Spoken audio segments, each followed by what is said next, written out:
entendían las anteriores civilizaciones. O sea, antes del positivismo, en los primeros tiempos, las civilizaciones o las culturas entendían la historia con mitos.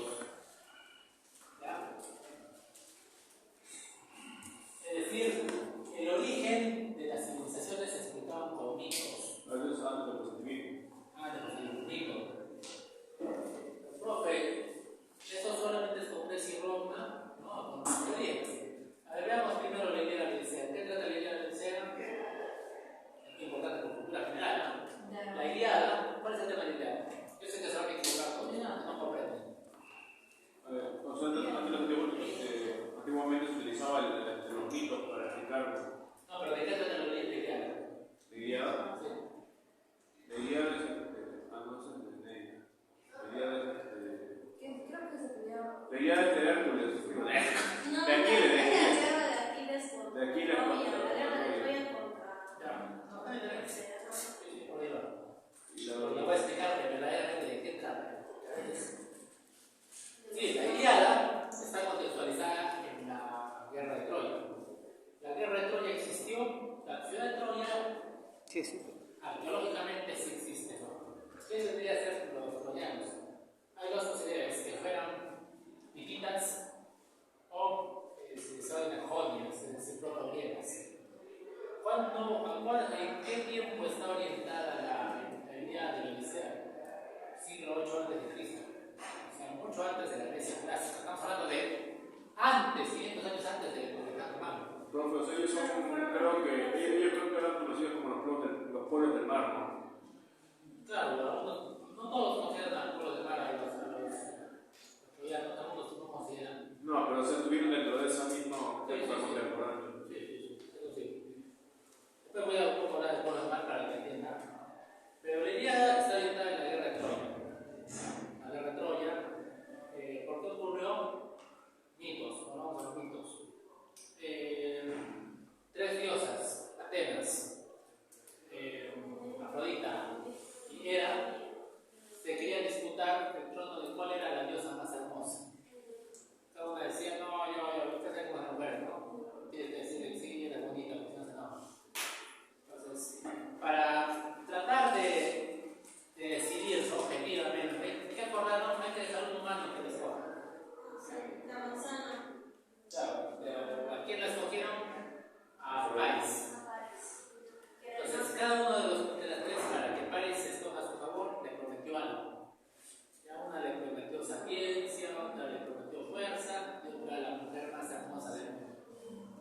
Entonces, como Paris era lo contrario a mí, es decir, yo pensaba en mujeres, escogió, escogió a Afrodita, ¿no? Lo que decía Afrodita decía, no aprender a hablar más hermosa, entonces escogió eso. El detalle es que la mujer más hermosa estaba casada.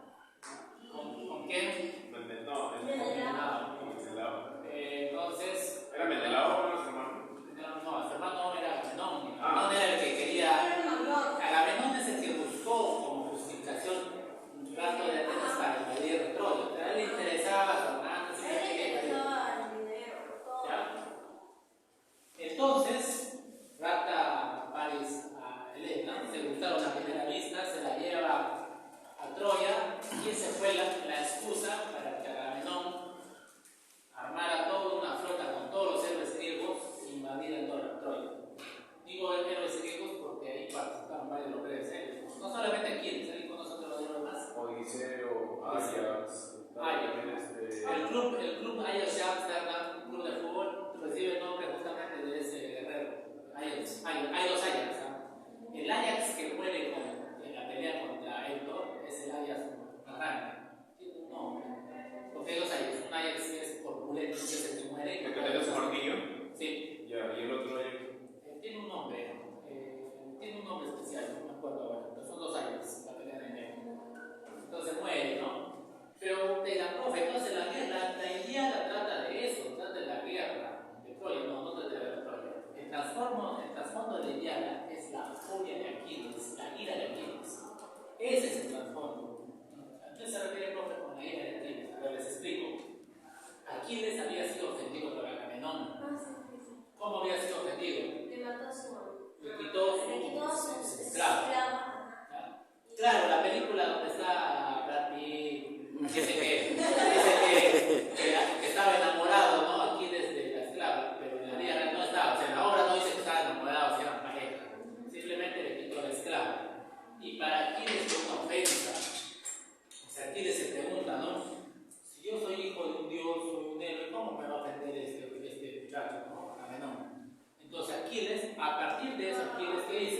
no voy a pelear. Me han enfurecido, no voy a pelear. Y Aquiles no pelea. ¿Y qué ocasiona que Aquiles no pelee? Se muere Patroclo. Que muera Patroclo y los griegos estuvieran siendo derrotados. Sí. O sea, como consecuencia de que Aquiles se enoja, los griegos están siendo derrotados. Entra Patroclo, lo mata Héctor. Entonces, ese es el trasfondo lineal, la ira de Aquiles, el enojo de Aquiles. O sea, la obra en realidad trata cómo Aquiles pudo haber decidido la vida como persona, un héroe. Entonces, matan a Patroclo porque él utiliza el traje de Héctor y ahí se enoja Aquiles. Aquí hay algo interesante, ¿no? Aquiles amaba a Patroclo. Ah, sí, Algunos dicen que era su primo y otros dicen que es su amante. Ajá. Claro, ¿por qué lo digo? Porque Aquiles pelea contra Troya, o sea, vuelve a la batalla porque justamente matan a Patroclo. O sea, él no se enoja mucho, él no vuelve a la batalla porque le dio un esclavo, ¿no? Matan a Patroclo y eso genera que Aquiles ingresara a la nueva batalla, la ira de Aquiles. Entonces ahí ya va a pelear a Héctor, se enfrentan, le gana a Héctor y ya comienza la invasión. Muere Aquiles con una flecha de Paris, pero antes Odiseo, que es el protagonista de la segunda batalla, va a planear algo, ¿no? Hay que dejarles un tributo a los troyanos, ¿cuál? El caballo.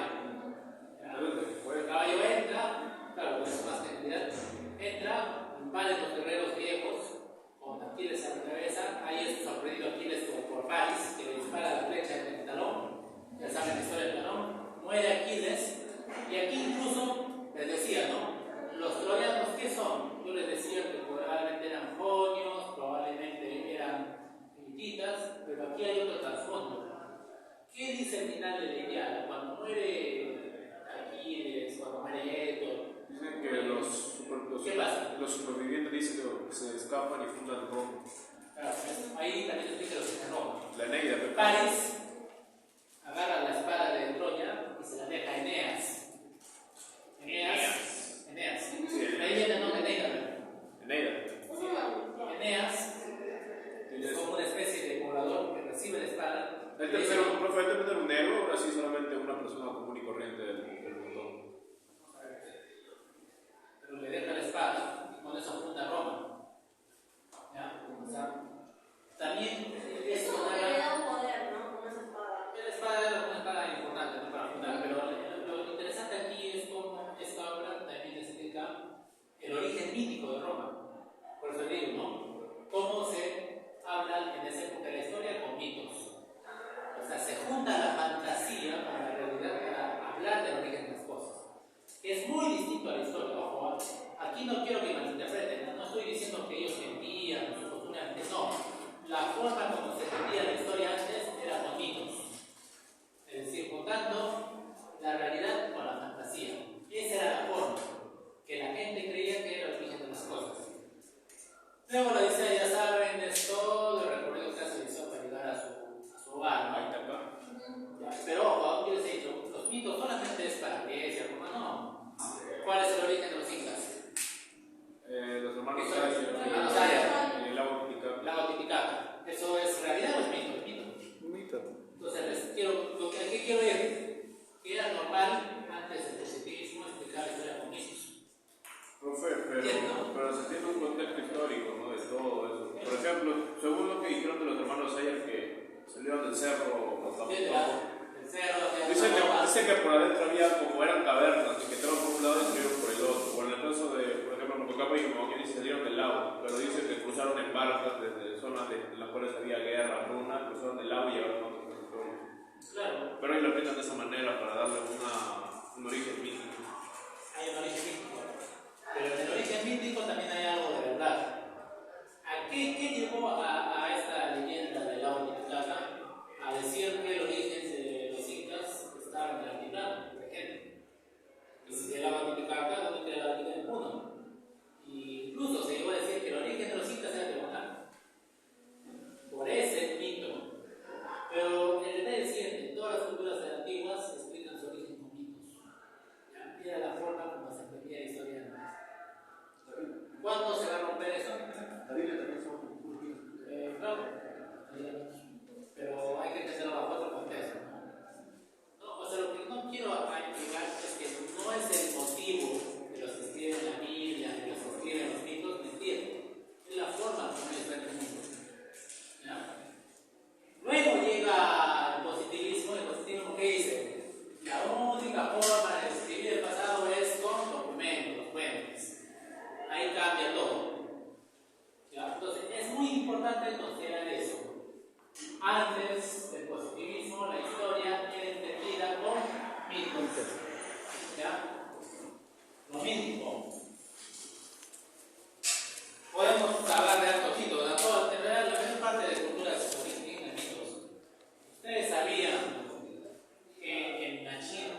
pueden buscar cualquier cultura, explican el pasado con mitos. Incluso los nazis trataron de explicar su pasado con mitos. Claro, los nazis ya estaban después del positivismo, pero ellos explicaban su pasado. ¿Qué decían los nazis sobre su pasado? Nuestro origen está en la zona del Tíbet. Es más, Hitler mandó misiones para buscar a sus antepasados en el Tíbet. ¿Por qué creía eso? Porque eran los hombres más sabios, los más sabios, los más importantes, los más puros. Entonces el nazismo creía que su origen estaba en la India y el Tíbet. Ya ves, es otra historia. Entonces llega el positivismo y las cosas cambian. Hay que entender algo sobre el positivismo. ¿Qué es lo que hay que entender? Que el positivismo, si bien afecta a la historia, el positivismo es toda una corriente que incluye la mayor parte de ciencias sociales. ¿Ya? ¿Qué significa eso? Que el positivismo no solamente es historia, también es sociología y las ciencias.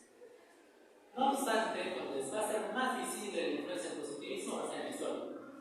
¿Me entienden, no? El positivismo no debe ser entendido únicamente como una tendencia historiográfica. Es una corriente de pensamiento que afecta la mayor parte de ciencias. ¿Ya? ¿Quién va a ser el mayor representante del positivismo a nivel general? En italiano, ¿cómo se llama? Conte.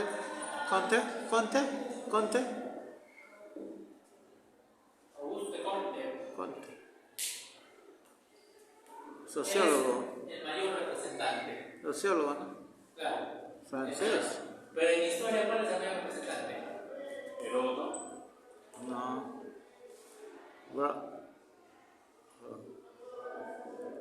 Ángel. Entonces veamos la diferencia. Él es el representante de todo el positivismo y él específicamente en la historia. ¿Por qué aboga el positivismo? Aboga por un método científico, por un procedimiento para llegar a la certeza. Entonces, eso en la historia también va a afectar. Ranke, ¿qué decía? Ranke decía, si la química, la física tiene que pasar por un proceso científico para lograr una información, la historia no está alejada de eso. O sea, Ranke trató de rescatar la historia como una ciencia.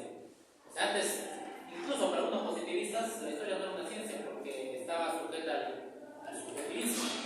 Entonces, ¿qué va a hacer Ranke? Ranke va a decir, no, la historia no es una ciencia y puede pasar por un método científico. ¿Cuál va a ser ese método científico?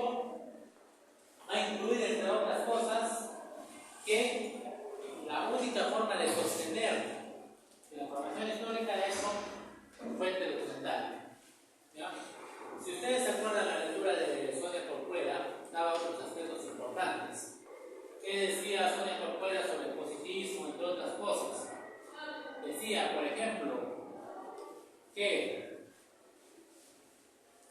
el positivismo debe ser entendido también como una historiografía casi germana, alemanizada. O sea, Alemania es el lugar donde el positivismo y historicismo va a tener su punto de desarrollo, ya lo importante. ¿Qué otra característica dice Sonia Corcuera sobre el positivismo? Que se va a encargar de estudiar sucesos políticos, sociales, acontecimientos importantes, pero no van a explorar, por ejemplo, el campo de la demografía, de la economía y la geografía. Pregunto, ¿por qué el positivismo se ocupa de esas cosas y no de la economía, la geografía y la geografía? ¿Por un asunto político, ideológico? ¿O existe otra razón? A ver, la razón es simple. Cuando nosotros vemos los documentos más accesibles, a ver, miren un periódico. Si ahorita revisan un periódico, ¿qué va a decir el periódico? ¿De qué va a hablar el periódico? ¿De qué es importante? Ahorita ¿cuál es la noticia del día? Antes tenía Betsy Chávez. Ojo, la noticia no es entretenido al... La fuente más accesible a la gente importante. Y como el positivismo se ocupa de estudiar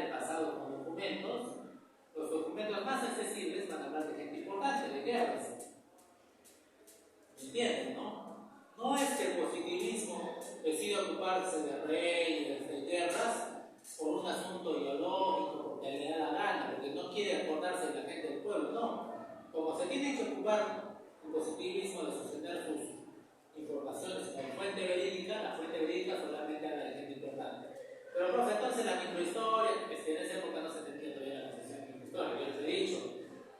Para entender la microhistoria, la historia social, hay que leer, o hay que tener como fuente los libros de notarios. Los libros notarios hablan sí, de gente que no es muy conocida, pero en esa época los libros notariales no eran considerados como una fuente importante. Ese es el problema. ¿Ya?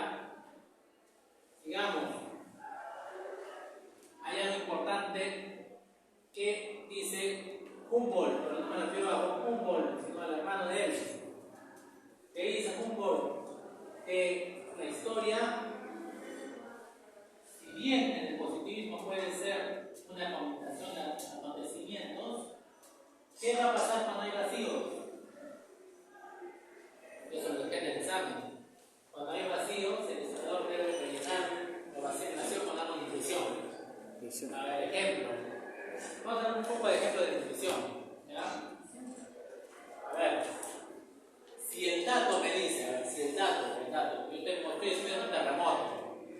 Si el dato me dice que, o sea, si la fuente me dice el terremoto ha destruido las ciudades de Arequipa y Tacna, pregunto, ¿puedo intuir que Moquegua quedó ilesa? No. La fuente me está diciendo que destruyó Tacna y Arequipa. Y por lógica, Moquegua también sufrió. ¿Se dan cuenta? No, la intuición. Ahí funciona. No tengo información de mujer. Definitivamente puedo creer que ha sido destruida porque se afecta Tacna y Arequipa, los terremotos no pasan por puentes, no, afectan todo el territorio. ¿Ya? Eso es a lo que me refiero con la intuición.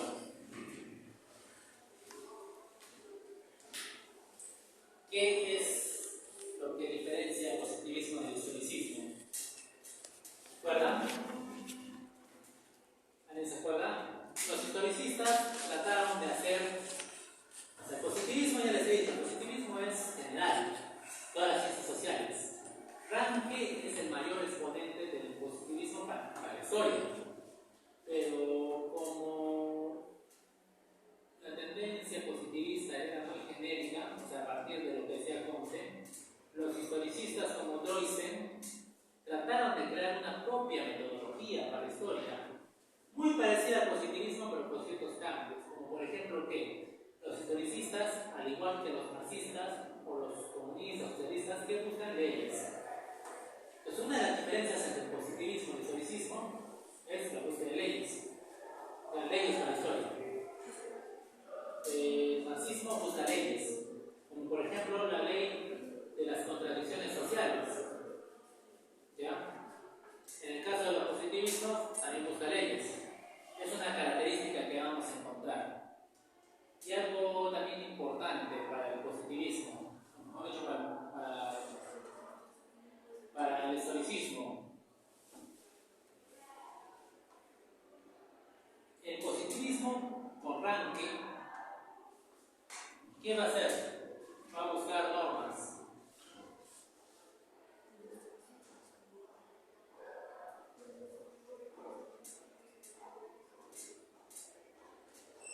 Va a buscar normas para reunir las fuentes. ¿Me entienden? O sea, esto es un asunto muy metodológico. No solamente basta con encontrar la fuente, hay que pasar por un procedimiento. Generalmente, ¿cuál es el procedimiento histórico? Cuando hablamos de procedimiento, ¿qué procedimiento utiliza la historia? Positivista. O sea, encuentra un documento ya comparativo. Hay dos términos que hay que conocer: la heurística y la hermenéutica. ¿A qué me refiero con cada uno?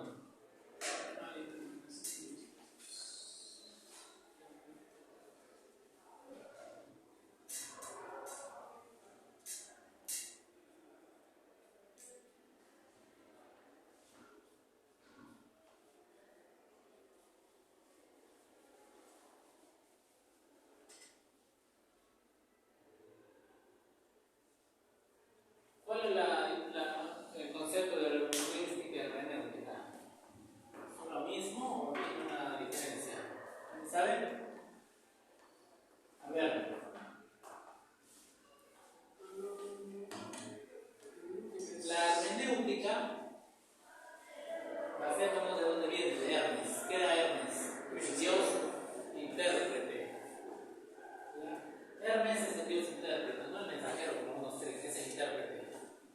Entonces, ¿qué significa la hermenéutica? La acción de interpretar el documento. No solamente, como es eso, no voy a recabar fuentes, no, paso por hacer el hermenéutica. Recabar el documento. ¿Qué es la heurística? Es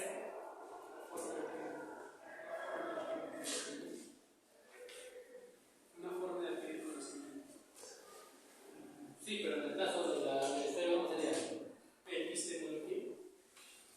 La heurística es estar seguros que el documento sea verídico. O sea, yo puedo reportar el documento, pero ¿qué me asegura que este documento sea el verídico, el real? ¿Ya? No olviden algo. Hay bastante gente que cree que tiene el santo grial.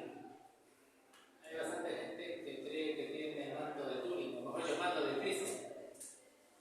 ¿No? Hay bastante gente que dice que es descendiente de Diego Caki. No sé, pero ella viene de Ancash, no podría ser descendiente de Diego Caki. Entonces, como se pueden dar cuenta, una cosa es lo que vemos, otra cosa es que se acierta. Yo prefiero, antes que la heurística y la hermenéutica,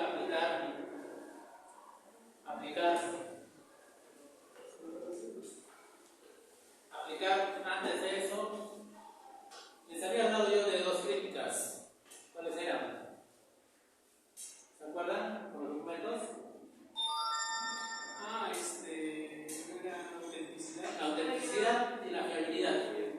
No es muy parecido, o sea, perdón, sí es parecido, pero no es lo mismo, eso sí tengo que aclarar. ¿Qué es la autenticidad y la fiabilidad? Lo voy a recalcar, porque ustedes van a entrar. La autenticidad es lo mismo casi que la heurística, es decir, cerciorarse que el documento sea certero. Pero ¿por qué no hablamos actualmente mucho de heurística? ¿Saben por qué no hablamos de heurística y tanto de fiabilidad? Pero de autenticidad. No hablamos de esos términos porque se supone que los archivos ya hicieron ese trabajo. ¿Ya? O sea, cuando tú vas al archivo, se supone que eres consciente de que lo que hay en el archivo es real. Por eso no se habla mucho de heurística ni de autenticidad. Porque ese trabajo de ver que el documento sea el real, ya lo hicieron los archiveros. Antes sí era muy aplicable. Desde el siglo XIX, ese término, o esos dos términos, eran muy recurrentes porque todavía no había muchos archivos. No olviden algo, el archivo regional de Tacna se funda en 1970, en la década del 70. Es decir, antes de ello sí se podía aplicar las críticas de fiabilidad y la heurística. ¿Por qué? Porque no había alguien que había dicho, este documento es verdadero. No existía un archivo que dijera eso. ¿Ya? En el caso de la fiabilidad, sí seguimos haciendo esa crítica. ¿Qué es la fiabilidad?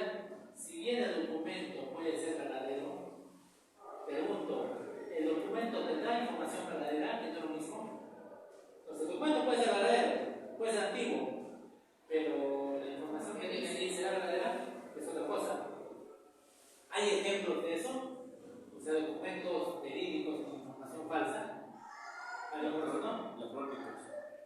Algunas crónicas, ¿no?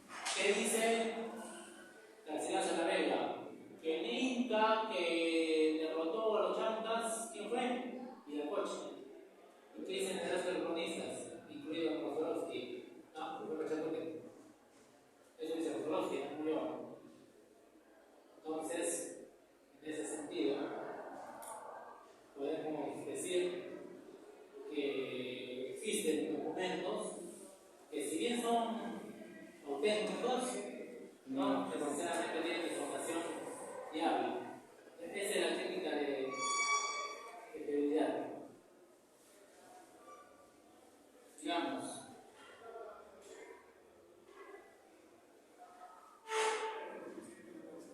¿qué otro aspecto encontramos en Ranke?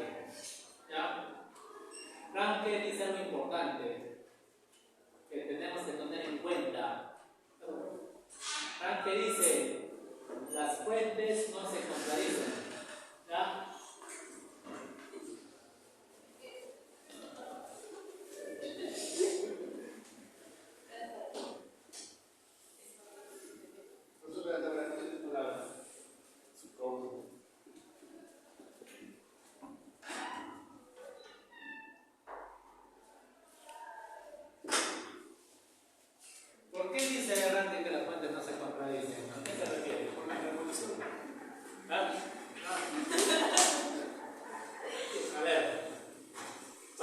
que las fuentes no se contradicen. Y profe, entonces, ¿qué pasa con Juan Poma y Garcilaso y con Santa Cruz y Yanqui, donde ambos opinan distintos sobre Pachacute? ¿Qué diría Ranke? Ranke diría que el historiador, frente a esos casos, o sea, frente a dos fuentes que se contradicen, el historiador tiene que limitarse a mostrar el error. ¿Qué haría Ranke con Santa Cruz, Pachacute y Yanqui y Garcilaso La Vega? Diría lo siguiente: Garcilaso La Vega está equivocado al decir que Viracocha fue el que derrotó a los chancas, sino fue Pachacute, como lo manifiestan varios cronistas, entre ellos Pachacute y Yanqui Santamayo. Eso diría Ranke. Por eso digo que para Ranke no existe la contradicción de fuentes, sino que tiene que el historiador señalar lo que está equivocada y mencionar lo que está correcto. ¿Qué opina Ranke de la objetividad y la subjetividad? ¿Alguien recuerda?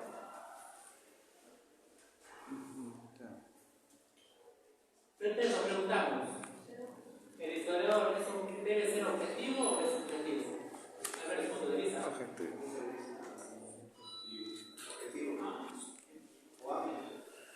Ahí va el punto de vista. José Carlos Mariátegui decía, pese a todo individuo es subjetivo. Eso decía Mariátegui. Para Mariátegui todos somos subjetivos, todos tenemos una intervención en la información.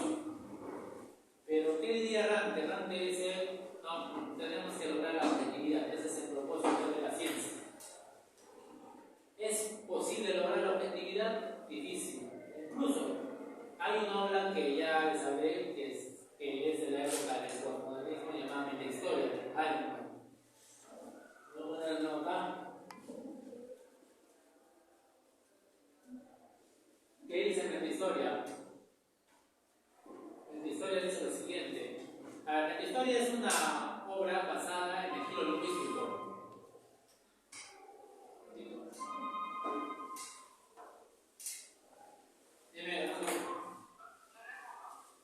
¿Sabes cuál es el problema? Recién han avisado que va a haber reunión general principal.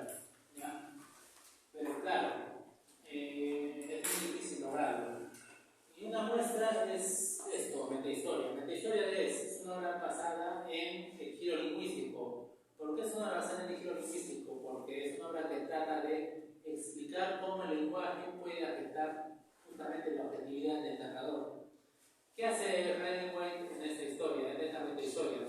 Él estudia a varios autores del siglo XIX, entre ellos Hegel, Tocqueville, o sea, varios historiadores de la época positivista y filósofos son estudiados. ¿Y qué descubre Hemingway?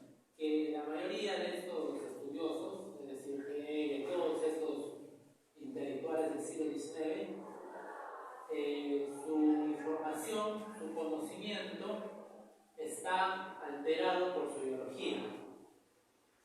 ¿Entienden? O sea que se supone que los positivistas son objetivos, pero Hemingway se da cuenta que incluso los positivistas son afectados por su tendencia ideológica. Él, por ejemplo, se da cuenta de algo, ¿no? Marx, ¿qué es Marx? Dentro de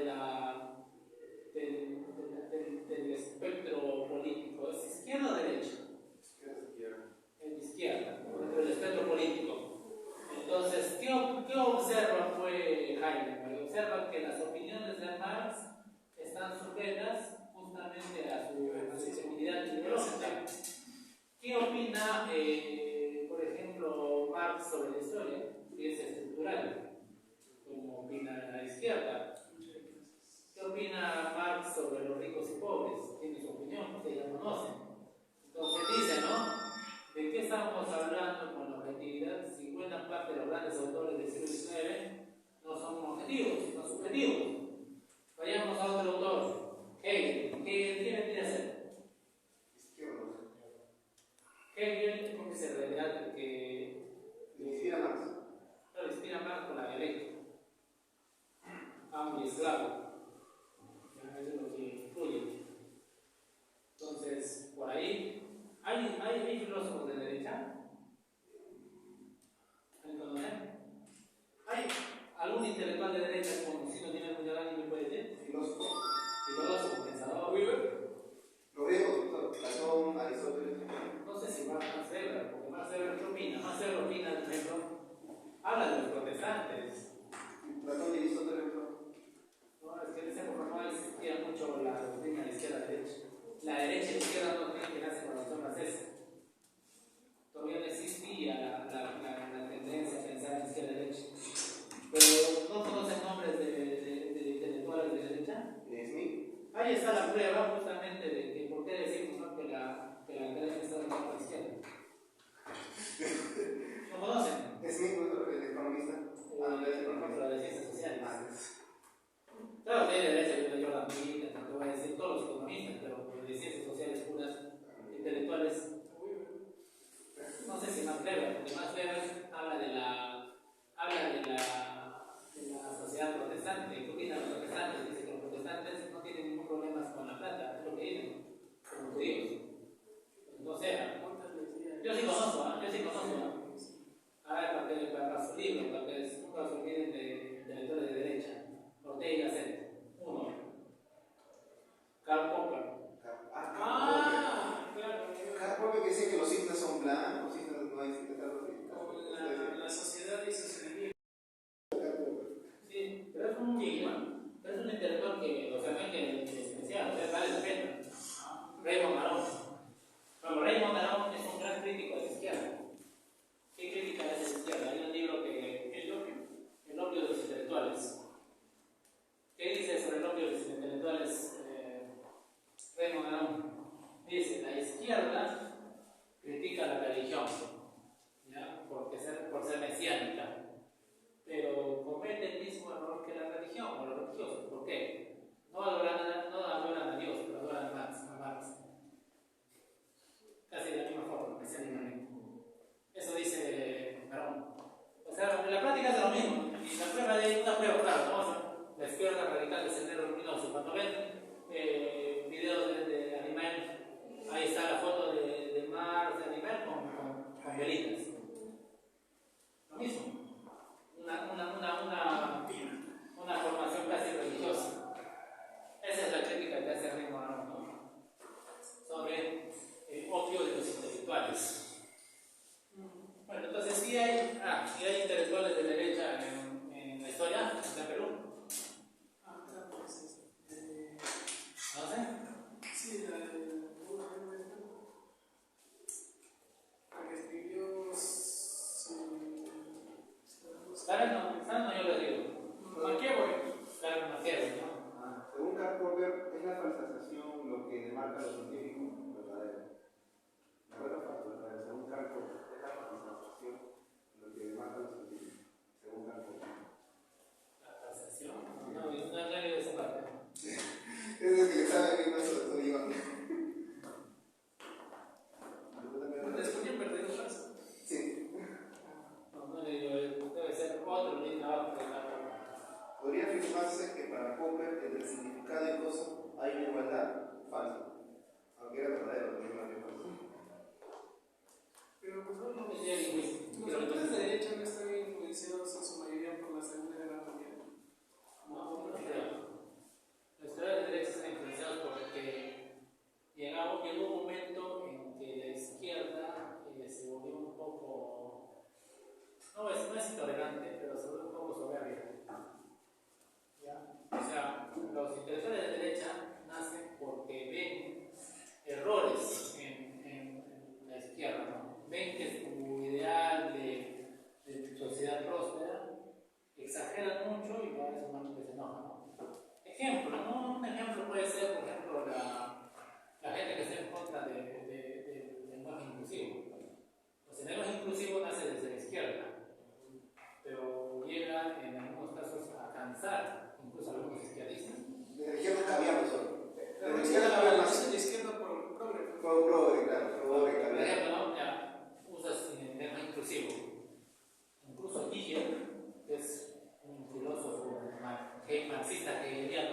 se burla del lenguaje inclusivo.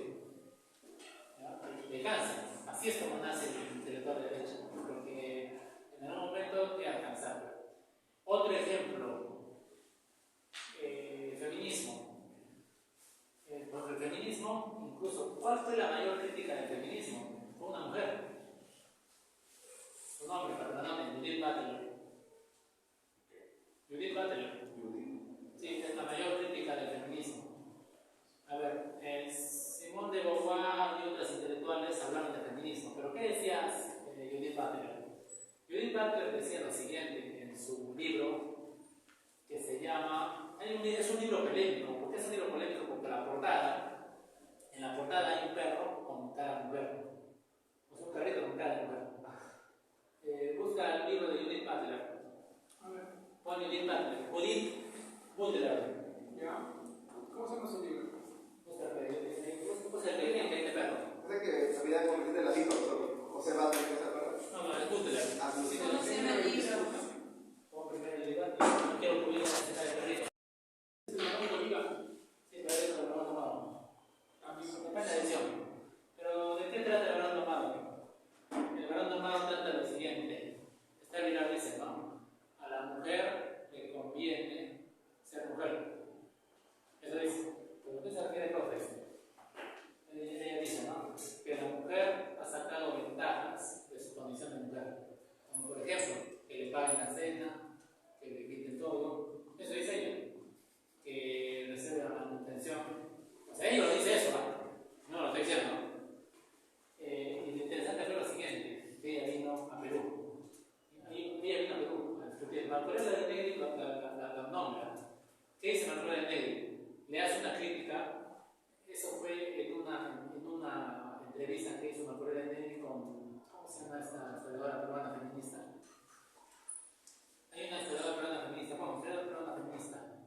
Estoy olvidando los nombres. No, es de Perú. ¿Qué se llama? De Lima, Es de Lima.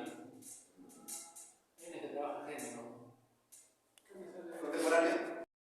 Mariana Mayeli. ¿Es contemporánea o de Es contemporánea, pero la cosa es siguiente. Estaba Mariana Mayeli con Martorell de Negri y Martorell le dice, ¿no?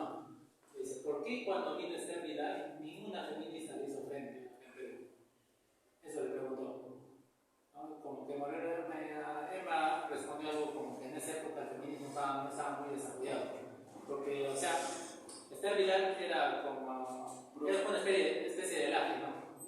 Iba por todos los países para enfrentarse a las feministas. Y cuando vino a Perú, Pero acá en Perú no hay tantos feministas como en Argentina. ha sacado provecho de su posición en lugares. Eso sí. Así de preguntas. Pero ¿a qué voy? Que ahí se demuestra, ¿no? Que la izquierda casi domina la academia, la cultura. Es muy poco representantes de derecha, ¿no? Se puede decir.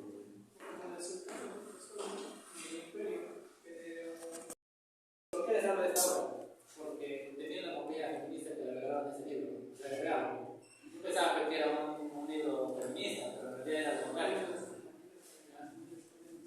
Entonces, es como si a un compañero de derecha le regalaran ese capital, ¿no? No parecido. Entonces le regalaron. O sea, el término positivista, ellos, los positivistas, se autodenominan positivistas o dicen la cuña. Aquí vamos a ver justamente lo principal. Ustedes saben que cuando hablamos de positivismo en la actualidad siempre se habla con crítica, ¿no? El positivismo no sirve porque no interpreta. Pero hay que entender algo. Comenzando con las escuelas anales. Las escuelas anales cometió un error. ¿Cuál? Las escuelas anales llamaban a todos los anteriores de ellos como positivistas. Y no hacía la diferencia entre el historicismo y el positivismo. Ese es el gran error de los anales. Trataban de manera peyorativa a todos los anteriores a ellos como positivistas. He allí justamente que el término se fue utilizando de manera peyorativa. ¿Ya? Es como actualmente utilizamos otros términos, pero los liberales no están de acuerdo con que los llamen neoliberales. ¿Ya? La palabra neoliberalismo tiene una carga peyorativa. O sea, liberal no te va a aceptar que le digas neoliberal, porque el término tiene una carga peyorativa, como que un izquierdista no te va a aceptar que le digas caviar o progre. ¿Me entiendes, no? El término en sí tiene una carga peyorativa. Entonces, escuelas anales hicieron lo mismo con los anteriores a ellos. Y el historiador también no le van a hacer que le digan historicista, creo. No necesariamente, porque sí está malo. No olviden que hay el positivismo, nadie se enoja porque sí, que otro el positivismo. El detalle es que el positivismo se ha generado con una carga peyorativa. ¿Y quién comenzó eso? Las escuelas anales. Entonces, las escuelas anales va a ser, digamos, la tendencia historiográfica que va a comenzar con ese cliché negativo del positivismo. ¿Ya? De ahí viene justamente. Porque a partir de allí, cada vez que se habla de positivismo, se habla de una manera muy, muy negativa, muy mala. Por eso yo evito llamarle a la gente progre o caviar. Yo le digo izquierdista o progresista. Y no llamo tampoco al de derecha neoliberal porque yo sé que es negativo.